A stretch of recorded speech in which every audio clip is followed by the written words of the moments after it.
What's up, guys? Welcome So, to the Huddle, everybody. We come at you every single week on Tuesdays at 3 p.m. Central to discuss maintaining forward progress in your flooring career. We just finished up a four-part series with Daniel and Jose of Preferred Flooring out of Michigan on relationships. I went back and watched some of that, some of those videos on YouTube. There's some good stuff in there. So if you missed that series, I would highly recommend you go check it out on YouTube and or one of our LinkedIn accounts. I know that we share on our social as well as YouTube, and so does Preferred Flooring on a lot of their social channels. So there's some good Yep. stuff in there, guys. You had some good nuggets. So I think everybody did. this Everybody week, was a contributor for sure. yeah, I agree. And the way it was broken up into individual um, kind of circumstances or people, I guess, how to have because forming relationships, there's this underlying uh, concepts, but to do it, in a meaningful way, you kind of got to customize those for each type of person you may be building a relationship with. There's some do's and don'ts in there, and a lot of good stuff came out. So we're coming up on 2023, guys. How do you feel? I can't believe 2022 is at the end right now. Like, where did it go? Like, you I know. know, I remember thinking in June, like it's already halfway over at the end of June, and here we are already, you know what? When December, and we were sitting at the FCICA that mid-year meeting together, I was thinking the same thing. Like, holy smokes, where's time going? And now yeah, it's doesn't that seem? That seems like it's just as yesterday, though. it does. Like, can't believe it. Well, hopefully Santa got the kids everything they wanted, and you guys too. Yeah, But here we Santa's go. 2023 is right around the corner here.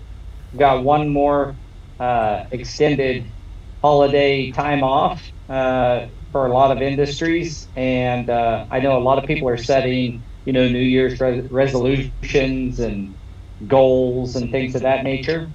Um, I don't think there's anything wrong with that whatsoever, as long as it's the habit is trying to execute on those goals, and the habit's not just setting new goals every year that you don't actually um, have a plan to execute on.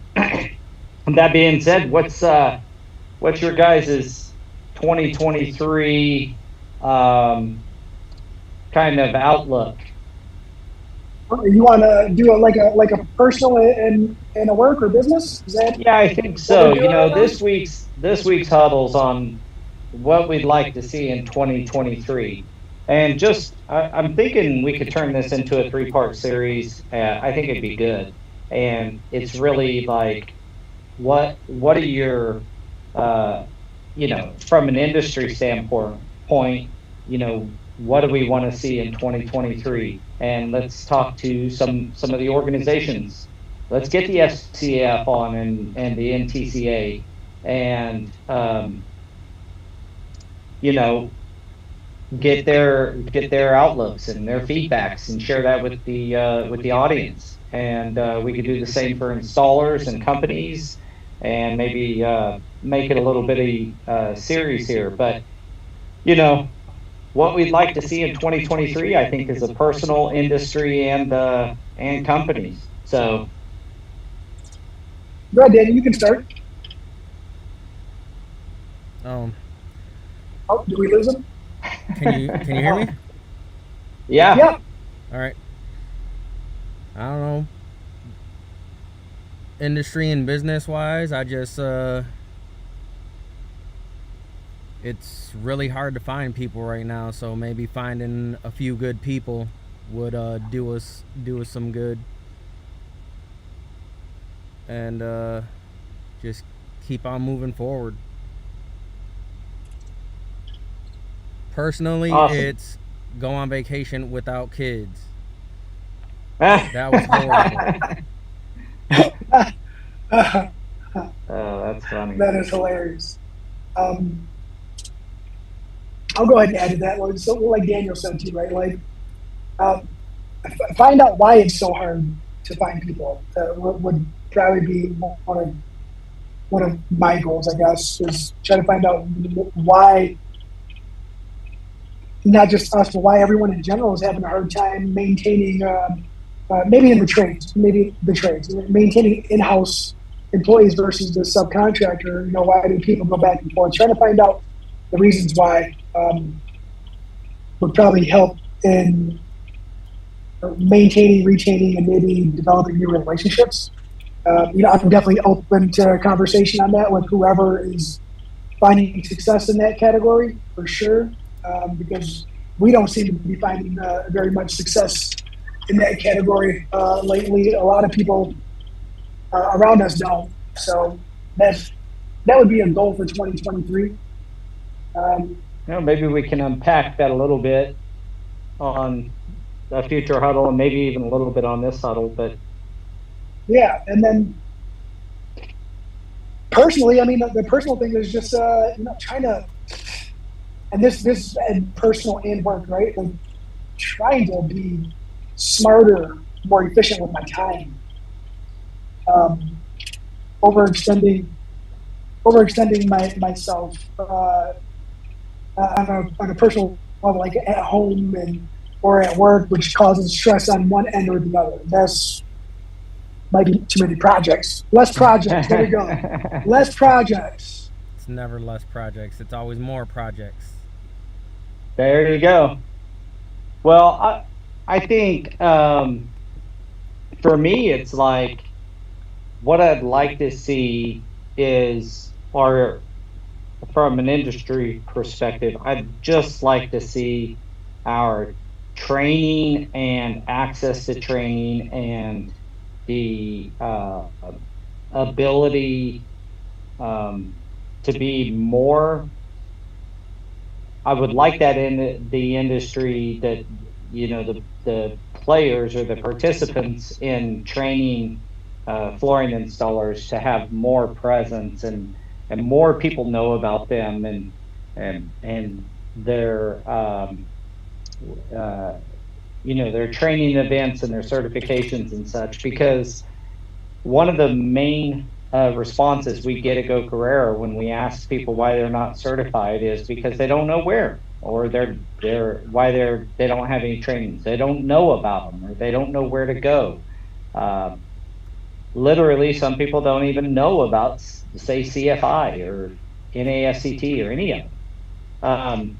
So I think, as an industry, and this isn't just their responsibility, it's part of what we do on this call. We talk about this all the time. So I'm hoping that grabs hold a little bit better. I'm hoping 2023 for companies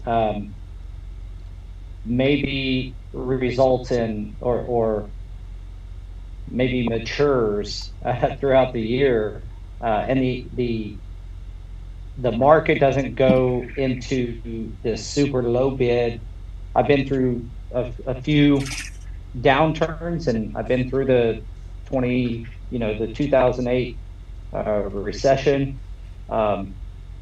People get really desperate, companies do, and will bid work too cheap, and they'll have their labor numbers too cheap, and those kinds of things. I'm hoping that does not happen. I'm hoping that as an industry, we're able to maintain decent margins as companies, I should say, and that we don't punish the installer, particularly the independent, subcontracting installer. It's not like you can go lower your in-house guys' wages, so they're pretty safe. Right. It's the subs, a lot of times they get squished and pushed down, and they get pressured for cheaper prices. And I'm just hoping that doesn't happen this year, as the market seems to be slowing a little bit. So That's a good point. You know what? That kind of makes me realize that projected goals, right, might only be a solution for the problem that is in front of you. Because what Daniel said and what I said, and even what you said, if we start and we find a solution for that and we find those answers, all that does is move on to trying to find the solution for the next issue that we have, right? So what you just said right there, yeah, that makes a lot of sense. It's blanketing overall, because you can start on this side of it or you start on that side of it, but it all equals the same solution at the end, right? You're hoping for more prosperous opportunities, more opportunities, period. And more opportunities equals more work equals more entrepreneurs, more employees, and that's, you're right. I agree with that, man. Yeah, and I guess, speaking to yours and Daniel's point, I'd love for installers out there that are not, to do an inventory check or maybe a self-assessment. And if you're not doing so well as a sub, whether it's you're behind on taxes or there's some other things that are plaguing your company, maybe think about working for somebody. I hate to say it, but I get, I get garnishment letters on subs even, here and there. And, that I'm hoping I don't see any more of those. I'm hoping that, those guys that maybe need that oversight or they need that company to withhold the funds and pay it in for them on taxes and on child support issues or whatever. If you're having problems covering those things, it's a pretty good sign, because we just went through one hell of a upturn. I mean, it was busy. I didn't talk to anybody who wasn't busy.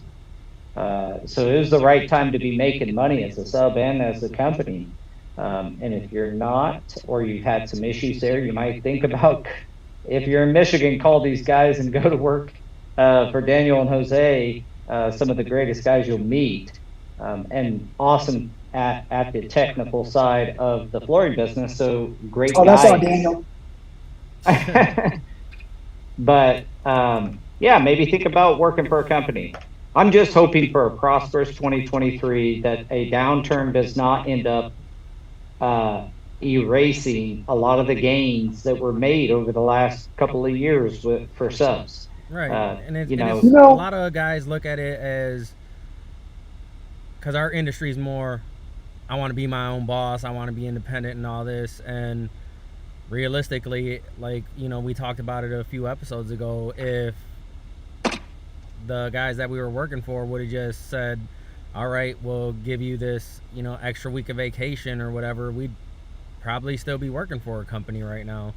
But I wonder if there's, and I don't know, and obviously this is trade specific, right? But is there like a survey that subcontractors or any provider can take to see? I think if you just look at the groups, and when someone talks about hourly employees, how much bashing there is on there about you're leaving money on the table, you're only hurting yourself. It's like, it goes on and on about how you should only do your own thing if you're in the industry, and that's it. But like you said, you get those guys, you're getting garnishments for them, and it's like, if you're not good with making money hourly, you're not going to be good with making money, per square foot either. It doesn't just magically turn off. Yeah. I'm making more money, so that's going to solve all my problems. That's not how it is. It's actually, you got to be more in control of it. Yeah, if you can't manage your hourly money, you're not going to be able to manage sub money. I think that there's also this, the overarching deal is our industry has this big push for, sorry, my granddaughter's here with me today, so you may see her walk behind me every now and again. Totally fine. Might as well introduce her. Mine as well. but we'll bring her in here in a little bit to introduce her at the end. But when you're working, there's more responsibility on a sub than there is hourly, obviously. So I think if people self-assess and honestly, like, look at it, if all your bills are paid and things are going well and you pay your employees well and you're set up and your guys that work under you or for you are actual employees and you're doing it the right way, amen. But do some self-assessment and maybe you need to work for a company. And if you do, there's plenty looking. So, and that's what I was trying to say. I wonder if there's something out there for us as an industry to self-assess. If there's a survey for us to take to see where algorithms would place an individual, like. Well, I can tell you a couple of. Bring up 2 points. First off, Go Carerra can do that. We can, survey all the installers on the network. We're building a feature now to be able to do that, to be able to talk to the entire industry, or our entire network. So when a new feature comes out, that a video goes out on how to use the feature, information goes out, and that same mechanism could be used for something like that, Jose, which would be like, hey, how satisfied are you currently as an hourly employee, or something like that, or some level of right, or as a sub, because it goes both ways. As a sub. The garnishment thing is right. Like when we worked hourly, like people, oh man, I'm being garnished. Oh man, child support. Oh man, old bad taxes from when I was a sub. This and that, there's just a lot of things, and when you're hourly, you're right. It gives more work on the office staff. They have to do a little bit more work on their end, but you do get that debt taken care of that way. And as a sub getting a 1099, you have the option to dodge it as long as possible until you're back into a corner, but you can still find a way to dodge it. Well, I'm no accountant, guys, and I'm not going to give financial advice, but I will give you this. Don't dodge your freaking taxes. Yeah, please don't. Because I'm telling you right now, it never goes away. And you will end up paying it in one, if nothing else, and you never paid it and you died. You pay that can get transferred to your to other people. First off. Secondly, you did pay for it. You just paid for it in stress and regret your whole life. Always worried about the tax man getting you. I would just suggest, if you can't run a business, there's no harm. There's no negative to go work for a company, take some classes, learn about business, and then go back out on your own when you feel like you've got a good plan and a good handle on things. I'm not saying don't be a sub. I support subs. I have no reason for good subs not to exist. I love them. But I also have plenty of hourly employee installers, and I love those guys too. And I hope that, I think it's about being in the right spot for yourself and how you are as a person and how well you are at managing risk and managing. I've literally got a phone call somewhere around noon today from a sub asking to come to work for me by the hour. Got I guess drugged through the dirt on a project and didn't get paid by someone. I don't know the story behind it, but they likely did not have a written agreement, which is another big problem with subcontractors. They don't get written agreements from the companies that they work for. That's why Go Carerra, when companies who use Go Carerra, every time they create a work order, that is a digital contract. Everything on there is enforceable by law, and it's enforceable on both sides. So it's a very equitable scenario. So, if you're a sub and you're out there just taking work on, notebook paper, or you're taking work on verbal agreements, stop doing that. Figure out a way. Join the Go Carerra network. Work with companies who give you work orders through that. or encourage your company to get on the Go Career Network so that they can start giving you, appropriate work orders. And even deeper than that, because we've been in the situation before to where it's like you're talking about subcontractors, and then the companies lowering the rates and stuff, and then they feel strong-armed to, like, if I don't do this, they're not going to give me any more work. And it's like, sometimes you have to realize that no work is better than the work that you're going to be doing losing money. And diversify. cutting ties with some of these companies, right? Because if they're not going to appreciate you, why are you going to keep on building them up? And we know too many guys that, even that we've talked to personally, that have come in the office and they're like, can we do something for you guys? And then we have them do a job, and then I'm like, hey, send me an invoice, and he's like, can I just go ahead and give this work order back to you? It's like, man, that means you're not keeping track of anything. Yeah. That's why that's why we found such a big need for Go Carerra. To be honest, one of the biggest things it does is give the sub some accounting tools. You can see what you ran throughout the year. You can, have your accountant just jump into your account and download all the transactions they need to do your taxes that year. Like, it makes it, it gives all the tools that a sub needs to be a sub. But even with Go Carerra, if you don't execute, then you probably need to be an hourly. That's to me, that's reasonable.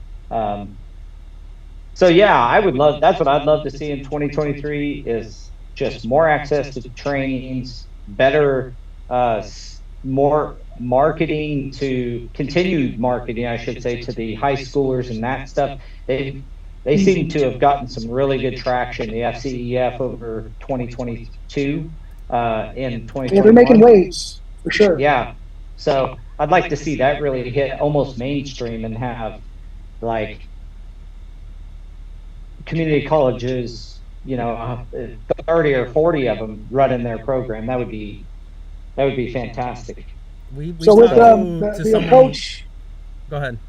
No, go ahead. So we talked to someone local here, right? And it was us and a few of the other companies in the area. And what happened is that those other companies are just, what can you do to get me more bodies right now? It's not, I want to have qualified people. It's, I just want people. And if this is an avenue to get more people in, then I want to be a part of it. But I don't want to put in any money, and I don't want to put in any time. I just want the people.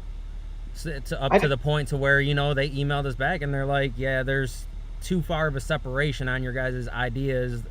It's not going to work.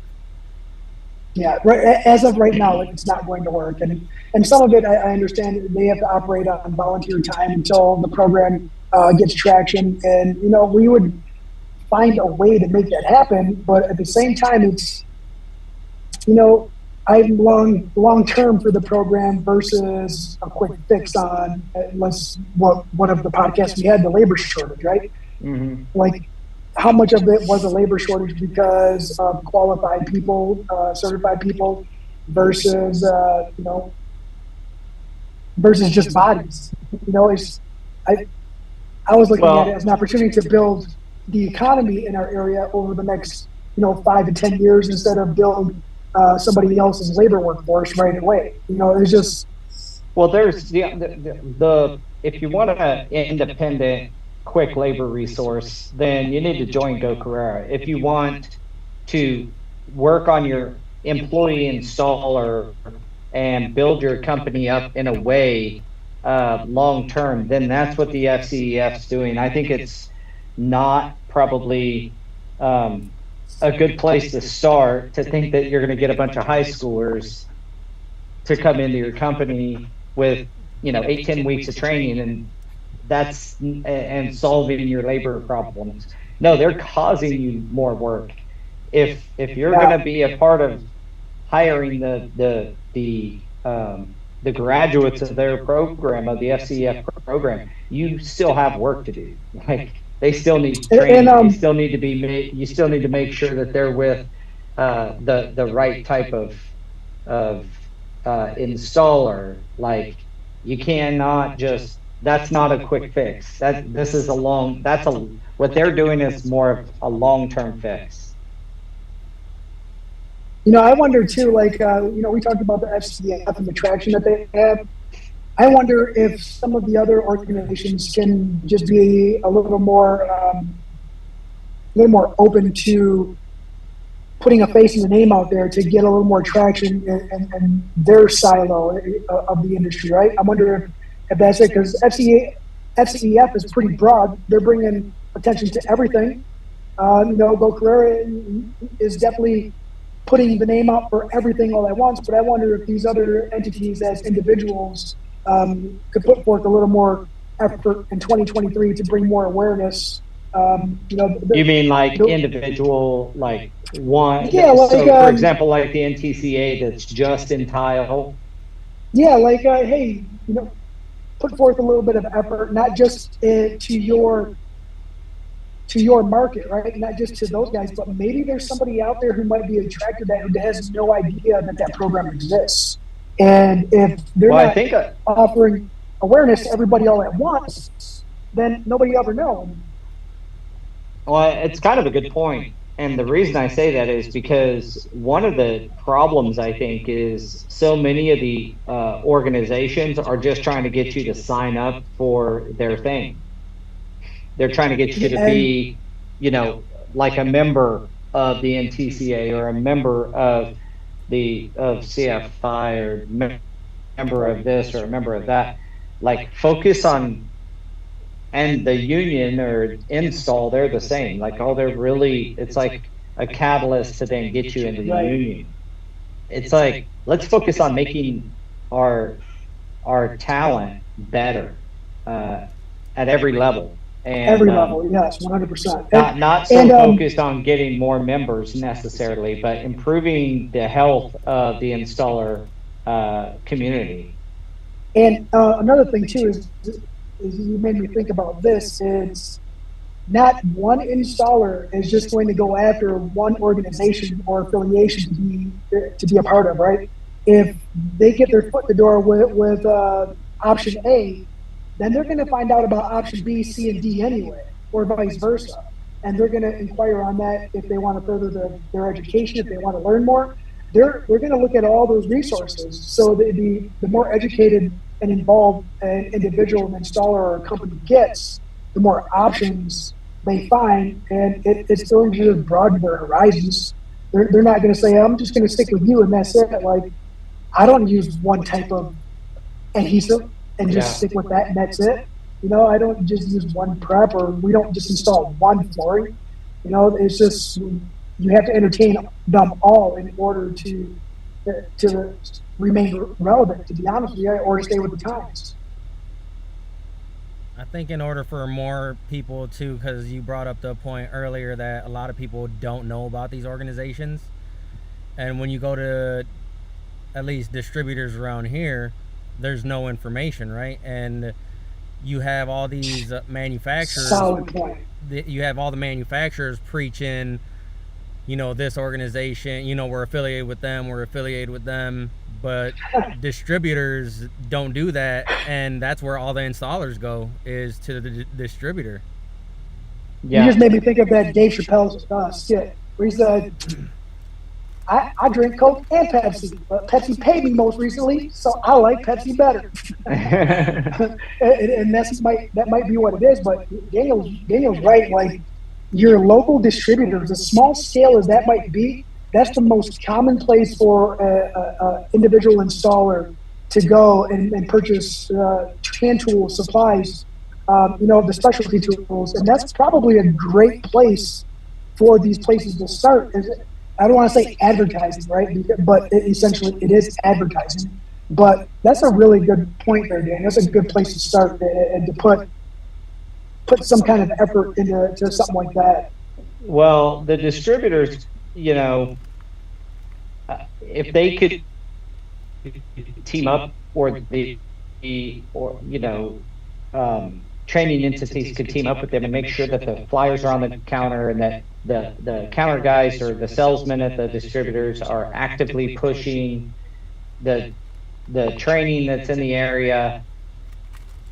That is, that's one of the big pushes for us, is to get our counter pieces on at every Dow tile, and allow, now that's just one distributor. Of course, they have 300 locations, but and then pushing people to the training page of Go Carerra. Go Carerra has nothing to do with it. We just put that resource together so that people can go on and have one aggregated spot to look. We got to do a better job of that this year, like getting every training that could possibly be gotten. I think we're probably 80% on that still, but we're trying. And I think that I'm hoping that that's a big push this year, that people go get training. People go, you start investing in yourself. I think one of our first podcasts together was about investing, in yourself and your tools and your equipment. And I'm hoping that happens a lot this year. I'm hoping that installers really see start to, that it kind of has to be driven by the industry, like the expectation. And I'm hoping that, with a high enough expectation, that the guys and men and women in our installation community take that step to continue to go get, more training, and build themselves and really invest in themselves. And when I say training, I do mean flooring training, but I also mean financial training. Like, there's plenty of courses online that can teach you some real, basic fundamental practices in managing your finances. There's all kinds of stuff, but people have to take the step on their own. That's one thing. If it's so easy, then if you need it to be that easy that you're not even willing to do a little Google searching, then you probably should be a employee installer. Right back to that. Man, it's weird how everything kind of circles back, right? And it goes full circle. Like, I'm not saying get rid of subs by any stretch. I'm just saying, like, let's make sure that, well, we can't make sure. You got to make sure yourself that you're really set up to be in that. Success. Yeah. And I don't know if a lot of people know this too, but there was one point when I had to give up working. Having I had a thing before, a business before preferred flooring,